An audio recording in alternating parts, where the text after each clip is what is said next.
welcome back on stage at the Ligna Forum Digital. We're back on stage now at 2:50 and welcome to Woodworking Made Easy. Today we are live as the entire morning from the hub and the event location in the Hanover Exhibition Fairgrounds, and we're about to have a panel discussion with another couple of people on stage with me, which I will introduce in a second. Just some organizational things up front. We will have a Q&A chat tool available for this session. So please, if you have any questions coming up during the ongoing talk, please make sure to put them in the Q&A chat section right away. We will either be answering them right away in the chat function tool, or they will be forwarded to us live on stage, and I will present them to the speakers on stage, and they will answer them live to you. So I will start to introduce the project now. I'll start introducing Woodworking Made Easy. What is it all about? 7 world leaders in the woodworking machinery. BIESSE, Berkle, HOMAG, IMA Schelling, SHM, Weber and Weinig. They have together as a team defined a standardized interface to connect all their woodworking machines. This means that their machines can be easily connected machine to machine, and also to an MES, the Manufacturing Execution System, without having to program individual interfaces. The project has been named EASY, a universal language, and it has solved a communication problem within the production process in a simple and streamlined way. So before we now start, let me introduce the speakers on the panel and that we have on stage with me this afternoon. And I would like to start with Ernst. Ernst Esslinger, Director of Systems Project Execution Edge Processing at HOMAG. Then we have Mr. Alexander Bros to my left, Director of Research and Technology at the VDW.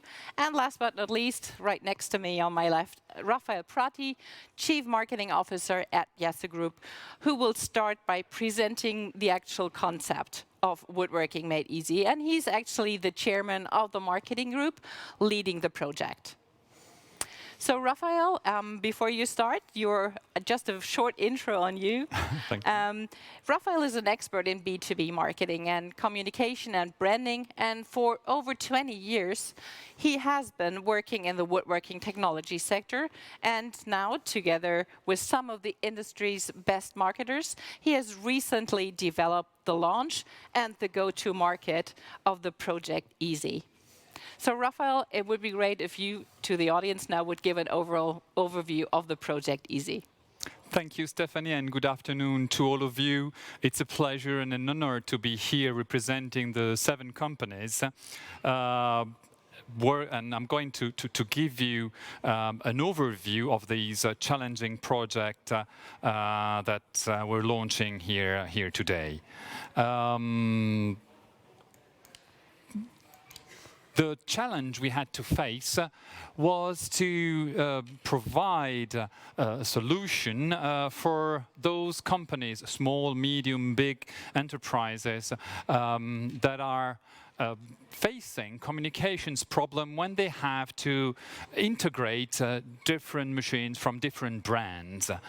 Today, it's possible to actually integrate those solutions, but this exercise requires a lot of knowledge, time and effort, both from the customers and from the manufacturer point of view.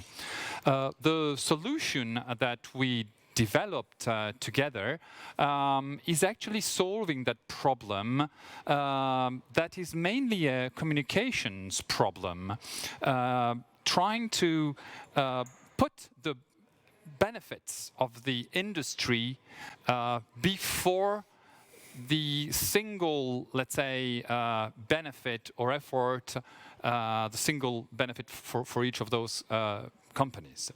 The companies, you, Stephanie, mentioned them already, have been working together. And I think this has been a great challenge and actually a great success, because I wouldn't have thought that would be actually feasible in such an efficient way, but it actually has been like this.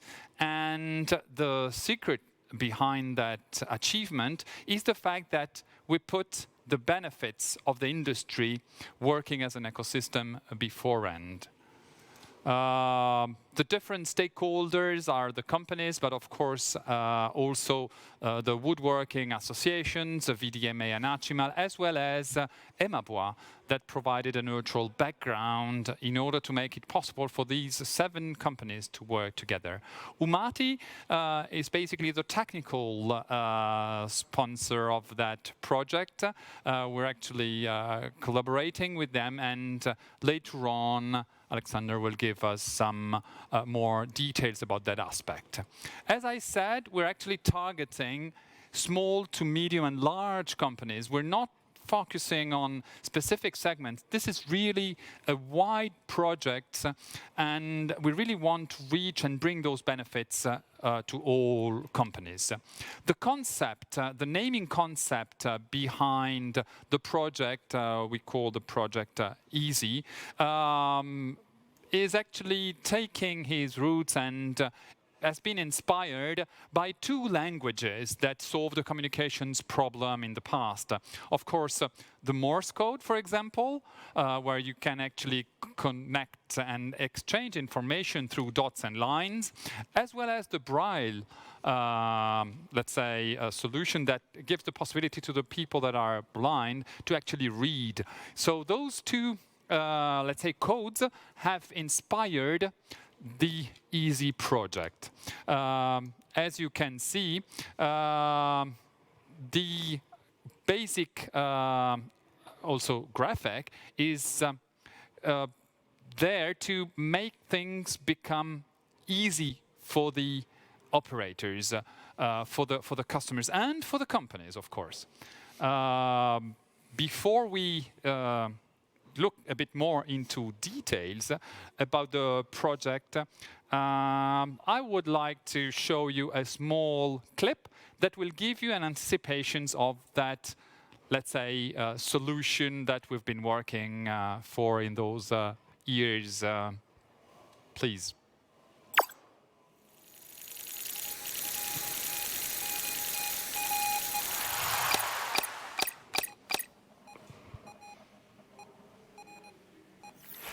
Woodworking made easy.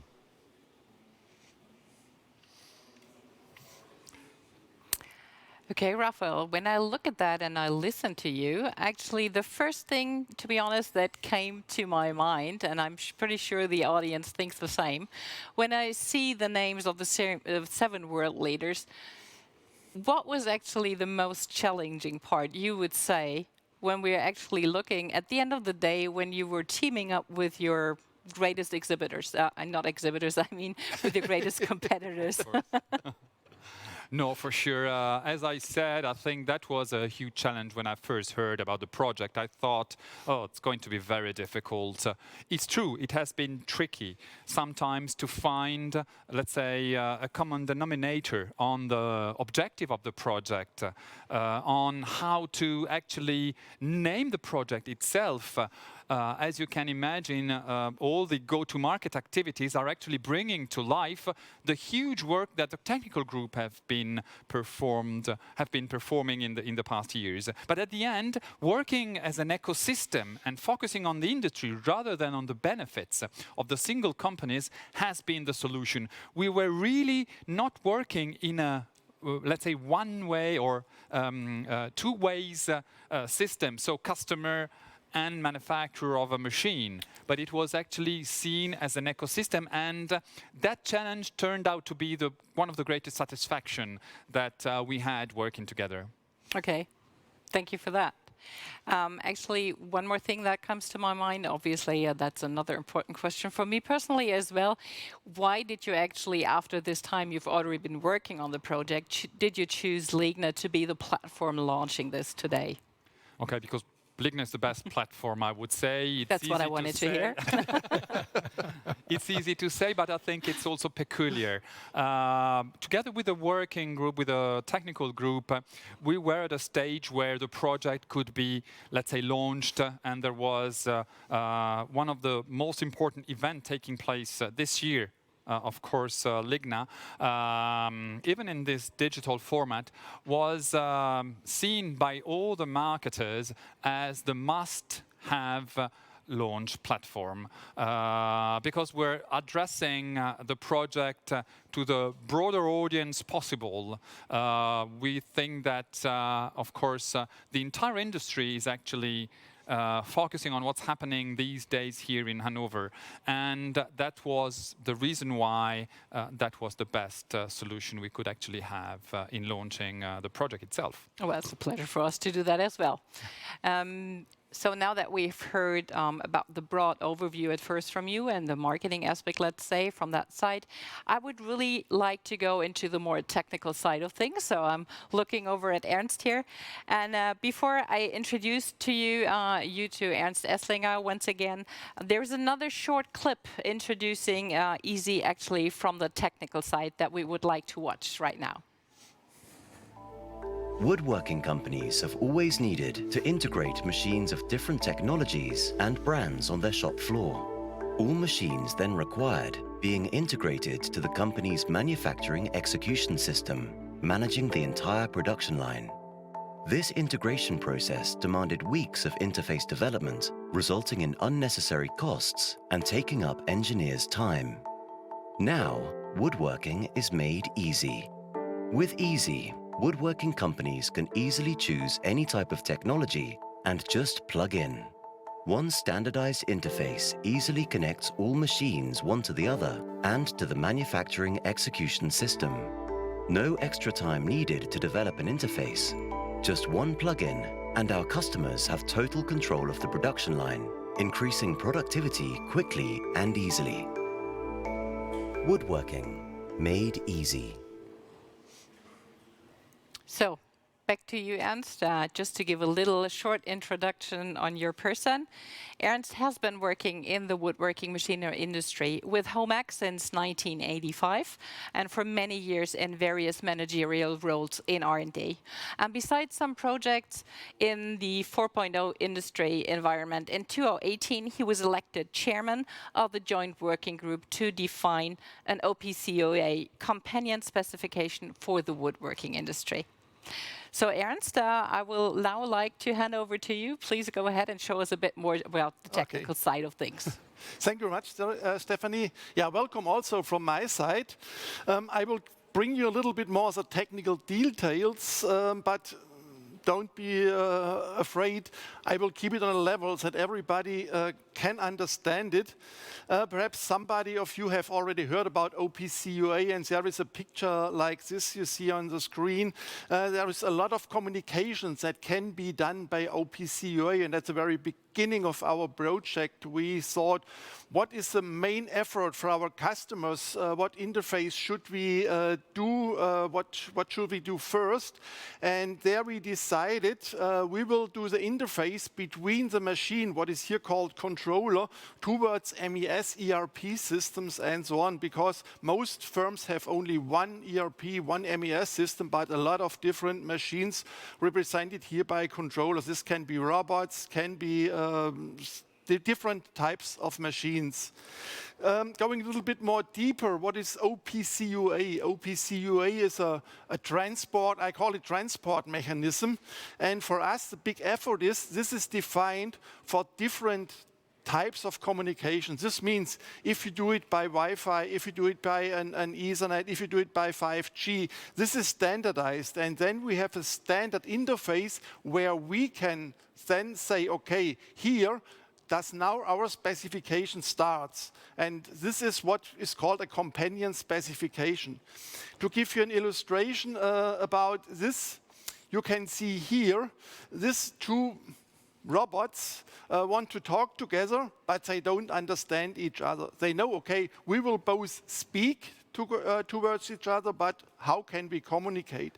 And what such a companion specification is doing, we define now the words they are using. So in this example, what is your name and so on. So this phrase, that is what is now well defined, or a weight. And then the weight is defined. It can be kilograms, it can be pounds, it can be tons, whatever is necessary. And this is exactly what such a companion specification is doing. It's defining exactly the words for the communication. Like you learn a foreign language, this is what now the controllers, the machine control, has to speak. And this is defined by a companion specification.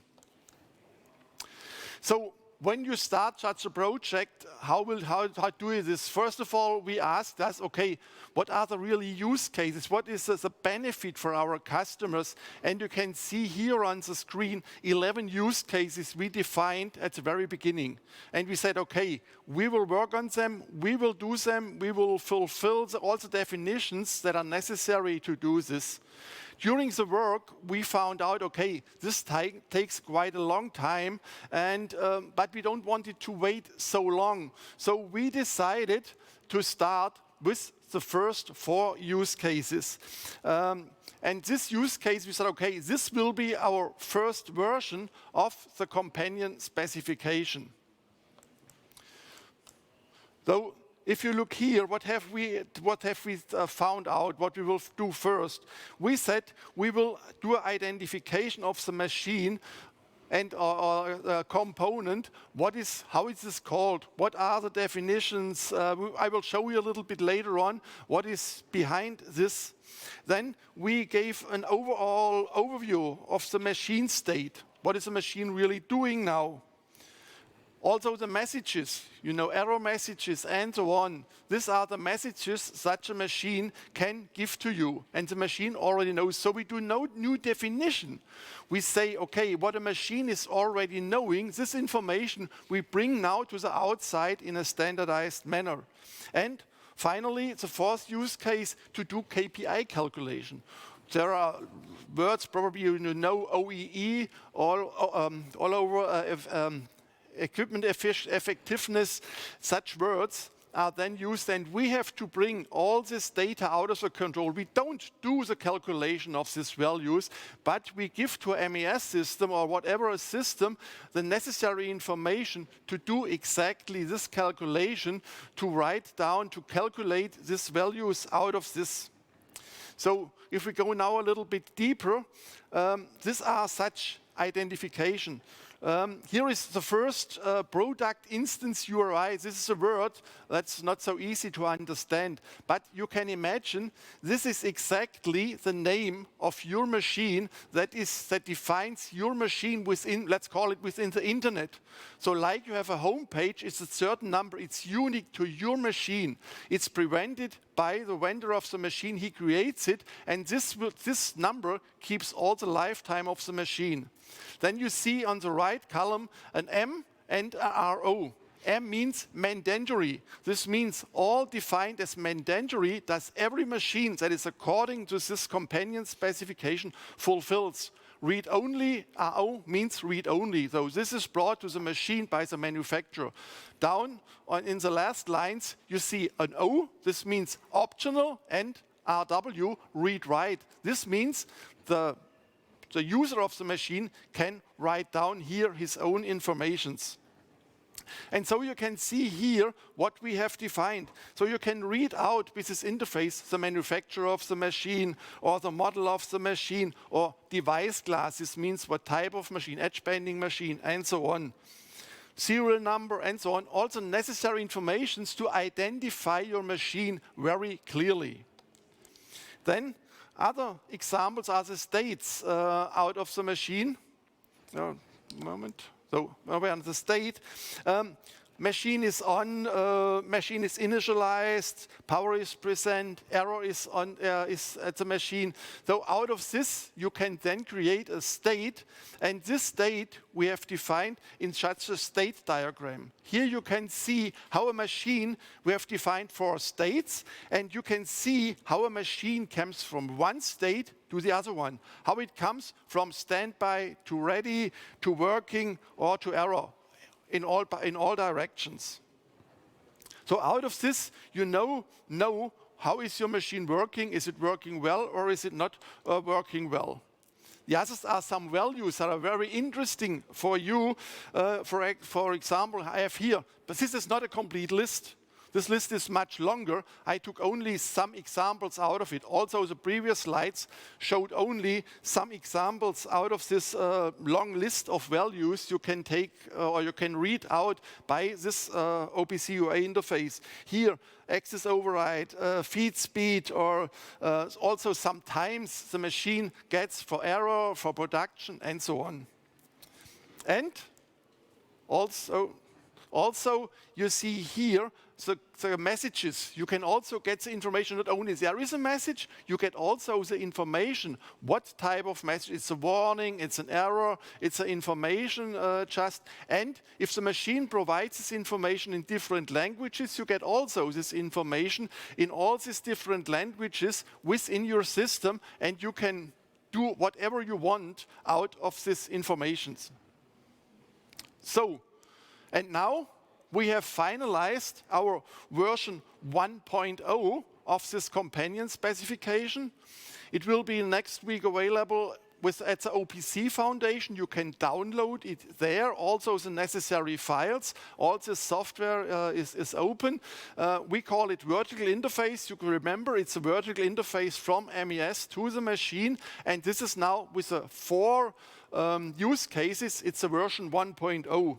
We have now defined here up to now, and I said already, this can you download at the OPC Foundation or even at the OPC at the VDMA by the Beuth Verlag, and yeah, we will continue to work. It's not finished. I showed you this 11 use cases, so we will keep on working on the other use cases to finalize all these 11 use cases for you.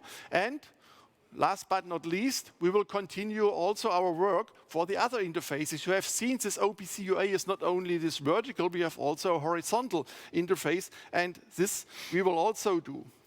So, and now we come to UMATI. We have now created a standard interface for the woodworking machines, but our customers have also other types of machines. And so we started to think about how to do this for the other machines, because there must not be a very great difference between these interfaces. And we found this out. And in this case, we cooperated with UMATI, and so we worked very close together with UMATI, and so what UMATI means, what UMATI can give to you, or what UMATI helped to us, this is something that Alexander will now show to you. Actually, I have one thing in between, to be honest. If I see that QR code now on screen, and it says see for yourself. So first thing coming to my mind, and I look at Alexander here, how about if we actually see some data live? Would that be possible today? Actually, that's what I'm here for. I mean, now Ernst has given you, let's say, the top level of the hardcore tech talk. And what we are doing here, everybody dreams of, having the USB plug for machines. It's not that easy in machines, but we try to deal with it. And everybody of you in front of their screens or with their smart devices can scan that QR code or type in https://umati.app. And if the director is kind enough, he lets you see now my screen of the computer I have in front of me. And there you see the landing page where you come at.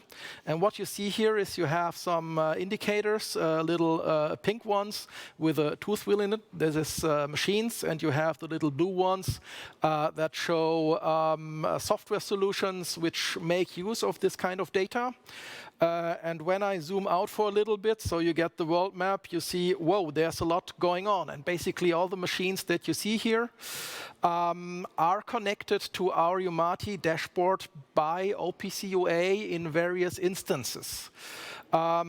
But now at the moment we are here for the woodworking industry, so the good thing is when you drop down here on the Views button, you find an exhibition which is called Surprise Ligna Innovation Network.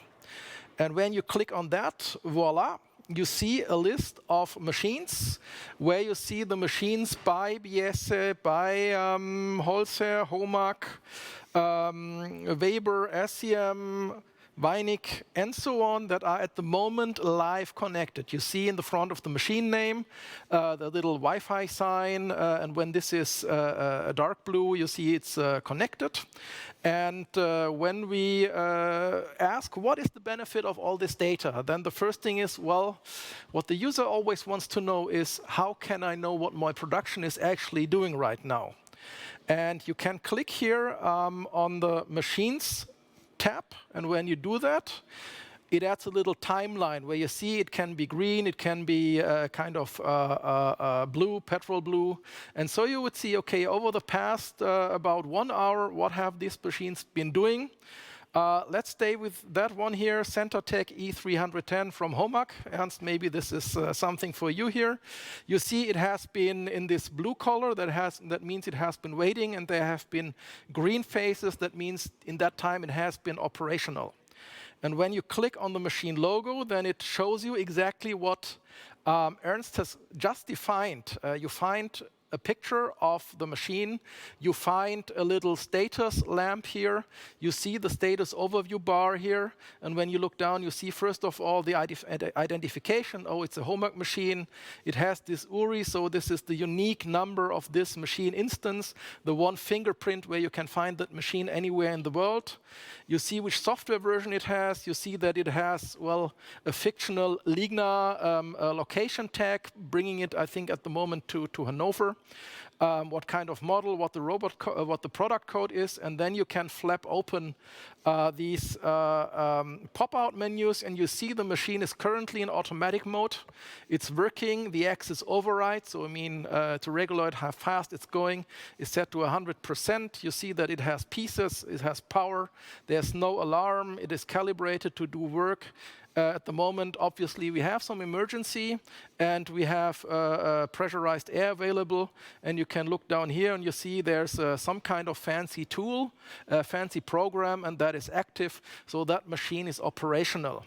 And as this is real, so we have the real machines connected to that data hub, and everybody of you is invited to play around a little with it, look for the machines, go through the machines, look what they're doing. And the thing is, you can't see and touch data. You have to build credibility by doing these things that we are showing you here. You can go through any machine and you will see what it has been doing for the past hour, and I hope the machines are going to stay online for a little while. So just play around with it. So the one thing we have here is to prove it's not only a standard, but it's actually working, and it's working wherever you are in the world. So take the challenge us, and try it for yourself. Well, thank you very much, Alexander. That was nice to see, but I have to say, stop playing around in the audience and don't play around with the demo. You can do that later on, but please go on listening for our panel right here.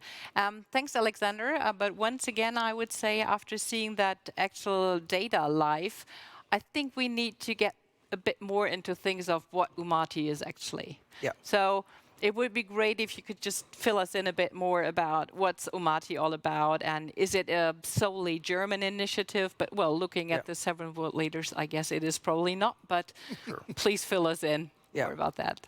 So maybe for those of you who like to play around, you will see that the landing page of the UMATI app shows many more machines than the, I think, 15 woodworking machines we have right now.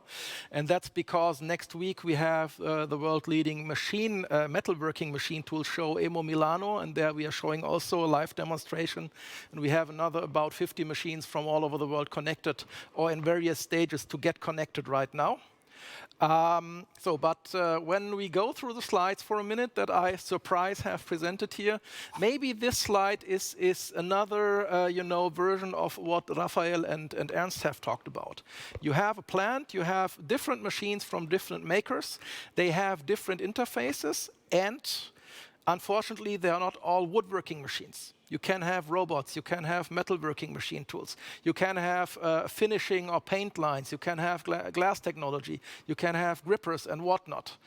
And so it's not only bringing the competitors in one sector together, but it is about bringing the whole industry, at least the industry that builds machines that go into industrial production, bring those together to try and find a dictionary to talk in the same language.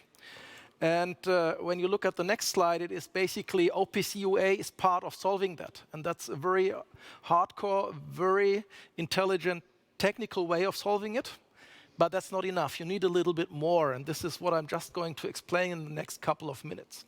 So as Ernst pointed out, you have OPC UA, which gives you a communication framework. Basically, it tells your machines how to communicate. This, in technical terms, is protocol, is syntax, or kind of the grammar of the language. But what it does not give you is the specific dictionary. The OPC UA specification Ernst has been talking about, that gives you this dictionary for woodworking machines. And then you have something which is called interoperability on the device level.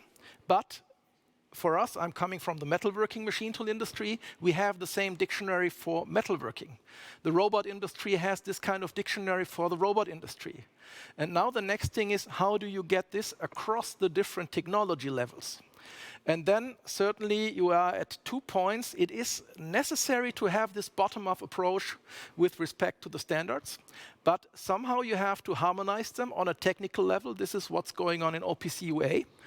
And you have to harmonize it on the use. And this is the implementation, and this is where UMATI brings together a community of, first of all, machine builders, but more and more users, to show how to get the thing actually working in practice. And the second thing is, what I just showed you, plug-and-play functionality needs to be demonstrated. It needs to be demoed. And to build such a demo as we did here is a tedious task, and it doesn't lead anywhere if you do this kind of setup just for a trade show. You have to have it in a way that it runs permanently. But at the core is UMATI brings on the one side the machine builders, which work in their sectors, which are very specialized for example, different types of woodworking machinery or robots or plastics machinery or whatever you have. They're working in these segments and they know absolutely what they're doing. But the customer side gets all of these machines together in his shop. And certainly we have to kind of create this circle where we say we have to team up, we have to exchange best practices, we have to supply templates. In the end, we have to exchange lessons learned, and this is where we came in our process. So we in UMATI and the machine tool, we did some things maybe 1 or 2 years before the woodworking industry. Why should you make the same mistake again? Let's cooperate. And I think the future in these fields is much, much, much intense cooperation. And I showed you a little slide here. And proudly from today on, we will add the 7 companies to the core partners of the woodworking group. I couldn't do that until now.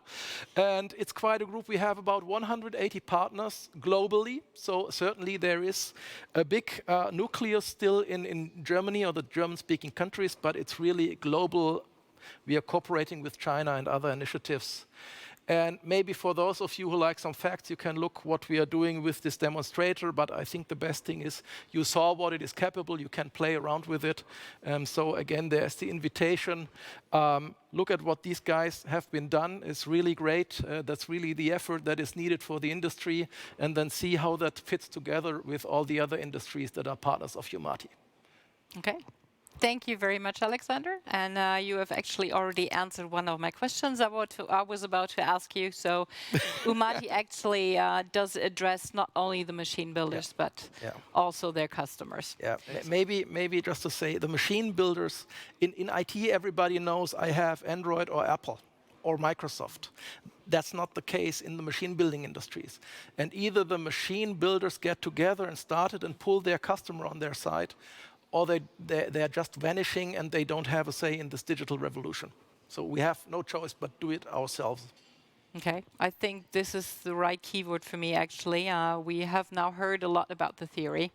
Thanks for that. But when we're looking at the customers, actually, and to the more practical side of things, and to the customer's point of view, so I guess this might be the right time to introduce our next guest, and he will be zoomed in. And please welcome with me now Mr. Michael Ober, Manager of Manufacturing Solutions at Ikea Industry. And Their team actually have been working with the global MES and maintenance solutions in the Ikea factories and with the integration of these solutions to the actual shop floor. So Michael has many years of experience in machinery and automation projects. And thanks, Michael, for joining us today from Sweden. So welcome to the group of speakers on stage. Oh, thank you, Stephanie. Okay, let me shortly introduce. IKEA Industry is the in-house manufacturing of IKEA, which is part of the Inter-IKEA group. And within IKEA Industry, we manufacture wood-based boards and furnitures. And from IKEA Industry perspective, we can only support this step towards a standardized communication between machines and our digital ecosystems.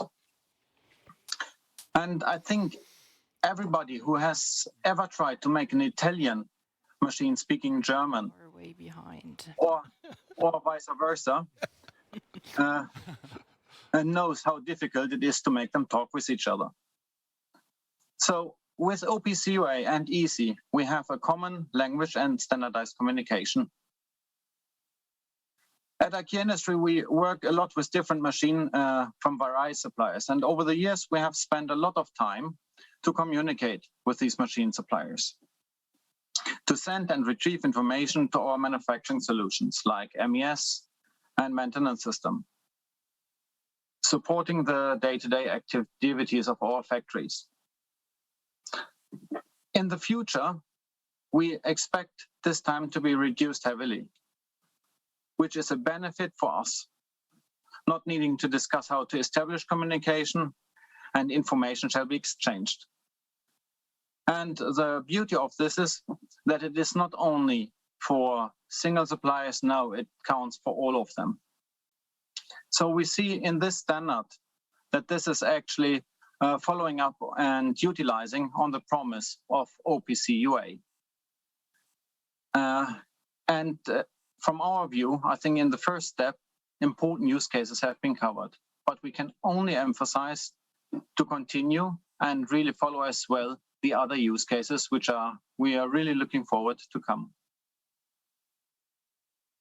Thank you very much, Michael. And first question coming up to my mind actually is, can you let us know, hope you can, if the entire IKEA group is actually worldwide planning to use that interface in future? It's a good question.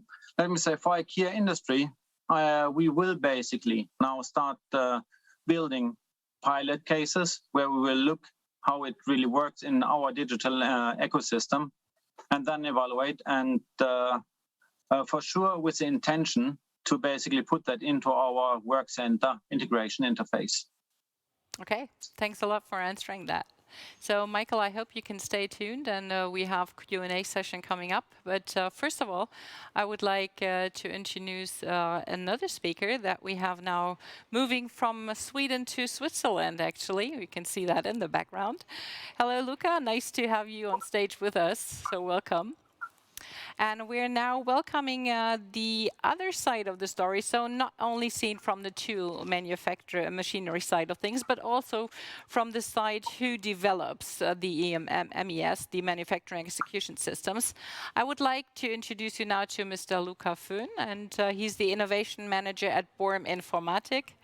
And Borem is the manufacturer of ERP and CAD software for carpenters and joiners who produce highly customized wood products. So Luca is also the president of the Association of Swiss Timber Engineers. Thank you for joining us today, Luca, and we're happy to see the nice background in the back of you. And welcome to us. And please, would you please give us your point of view from the customer side? Thank you, Stephanie. So there's not a lot, that much snow in the background, but I'm in the middle of the mountains, in the middle of Switzerland, let's say. So As already mentioned, we are an ERP supplier with a wooden industry-specific software for highly customized furniture, interior design, and as well wood construction. And most of our customers are small and medium-sized enterprises with, of course, therefore, kind of a limited budget in terms of investments in digital solutions. And as we all know, we have a huge variety of technology in use, and on top of that, different manufacturing methods, I would say, ways to control our shop floor, our manufacturing, and different philosophies of how to do things down there when it comes to machinery.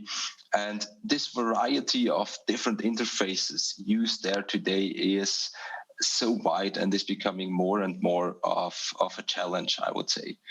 And therefore, with that, I would say, limited budget and different technologies in use, or among many other reasons or topics, I would say these are the reasons why we need to work together in the direction of possibilities to connect machines in that plug-and-play way or manner, I would say.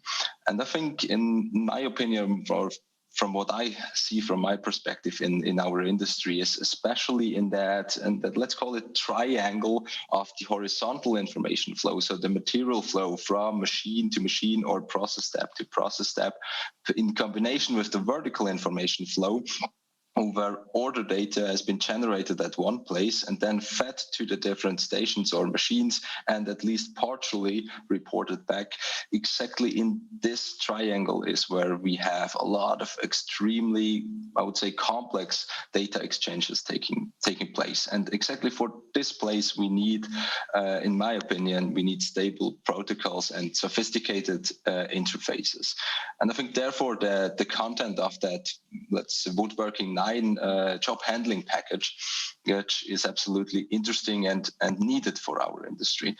And so therefore, I think we need that manufacturer independent and prepared standards to make it possible to establish data exchange within a project quickly, with reduced cost, and still in a flexible way. That would be our wish, or what we need, our goal to aim for. And I think, if we reach that, just imagine if we wouldn't have to discuss together, let's say, customer or software partner and machine supplier in advance of a project to discuss in detail all these protocols or structure of a data interface. That would be great, and that's where we lose a lot of time today, which the customer doesn't understand, let's say. So we will have to provide suitable solutions for our industry, and I think this is one great way to do it, as we're on a good path regarding OPC-UA and the standard. Okay, thanks very much, Luca. Interesting to hear about that.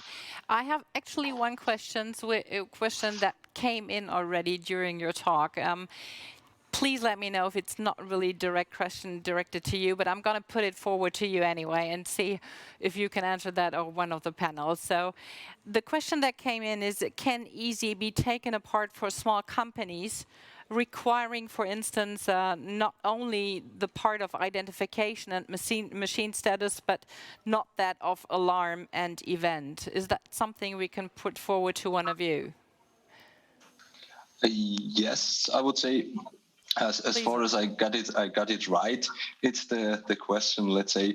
I think yes, and therefore, if we're talking regarding small and medium enterprises, this Woodworking 9 package, where we talk about all the job handling interfaces. So this will be a huge package, in my opinion, where we have a lot of different interfaces to saw, to storages, to CNC, to edge band. There's where we need to exchange or transmit this order data. And I think this is this is challenging today for small and medium enterprises, especially if they don't have a lot of know-how regarding interfaces on their side. So this standard can help to implement those interfaces as faster, I would say, and with reduced costs. Okay. Thanks very much, Luca. Glad that was the right question to be put forward to you. I would say, looking at the time, that we did say that up front in the beginning of our talk. We would now like to switch over to the Q&A session. So much anticipated, I think, because we do have a lot of questions coming in, and I would now like to switch over to the Q&A and forward the questions to the panel. So I will forward them to you, and please chip in whoever would like to answer that. So the first one, some have been answered already in the process of our talk, but I would say, what does interest the most? Costs. What type of costs will the woodworking company have to sustain to have easy installed? And what does the easy package include, and how much does it cost? Those go in the same direction. Maybe Ernst, you can say something to that. I think also from Alexander, but also I can say something. So all the software that is necessary to install this is open. So you can download it and you can install it. Even the manufacturers of the machine can download and install it in their products. So it's public domain. You can download it on GitHub. The software developers know what GitHub means, and so you can do it. And so it's the basics you have already. What you have to do is to implement this software in your control system. But I think that is you can oversee the costs to doing this. Okay, thank you very much. Then we have another question that came in. Maybe, Raphaël, that would be one for you. Does EASY provide integration with different types of MES? Yes, absolutely. I mean, it's something that is open by definition, so different brands. And since we are solving a communications problem, we really want to address that possibility to each brand that is actually, accessing to those, let's say, standards. So definitely, yes, any type of MES system is connectable. Okay, thank you very much. One more thing, I think that has been answered already, but please correct me if I'm wrong. Will messaging be provided in most languages? So English, German, French, Italian, Spanish, or in local language? I think you have addressed that already, Ernst, but please maybe comment on that as well. We will bring these messages in the language that are installed on the machine. So if the machine is installed, for example, in German and English, you will get it in German and English. If there is Chinese also included, then you get it also in these languages, or in Spanish, English, and German, and whatever that is installed. So we don't create anything additional. The machine control already shows these interfaces on the screen, and we take care that they will be transferred in exactly all these languages. Okay, thanks for explaining that in a bit more detail. Thank you. And then I have one more. Okay, that goes to Alexander, I would say. How is UMATI evolving? What are the next steps, Alexander? Well, UMATI is about integrating more and more industries. More and more industries are working on these standards, and everybody who does at some point of time has to asks two questions to himself. How can I show what I'm doing? Because you cannot put data on stage. And the second step is, what do I tell my customers? Is it compatible with other technologies? And so, as we today are happy to welcome the woodworking industry to the family, there are more and more industries that are working on these things, which I'm not talking about right now, because also we want to have them to have their special moment of going live. But this is what we're working on, and certainly, with all the machine builders that are now behind UMATI, we have to simply bring products to the customer. Nobody is asking anymore if a PC has USB. Simply has.